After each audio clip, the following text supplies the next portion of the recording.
40 টাকার আলু বেচে 70 টাকা করে, এটা আবার মিঠু দেখছে। মিঠু দেখা তো আমি কি জিজ্ঞেসি সেটা বলো, বাজার করছো তুমি হ্যাঁ কি না? বাজারের কথা না, বাজার তো আজকে বসছে বাজার বসছে।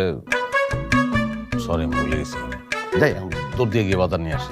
আমার কথা তো মনে থাকে না, দিন দুনিয়ার সব কথা তোমার মনে থাকে। কি মনে থাকে? ওই ক্লাব ঘরের কথা মনে থাকে।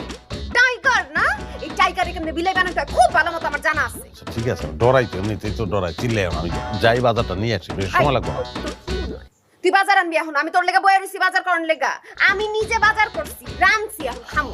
আমি জানি তো যে তুমি রানবা, বলতে ভালো হয়েছে আলহামদুলিল্লাহ। চলো মিলেমিশে খাই। কোনো মিলামিশা না, একলা খামু। আমি নিজের জন্য শুধু রান্না করছি। যারা বউয়ের কথা শুনে না, যারা বউয়ের জন্য বাজার করে আনে না, তাগো একটাই শাস্তি দেওয়ার উপায় আছে, খাওয়ান বন্ধ করে দেওয়া। আজকে বাড়িতে তোর লেগা কোনো খাওয়ানো নেই। আপনি খামো করে দিলে জেনে খুশি এনে গিয়া খা। আচ্ছা, আসতে কথা বলো না, এবার তুই করে হইতেছো, মানছি আমার টাইগার পায়।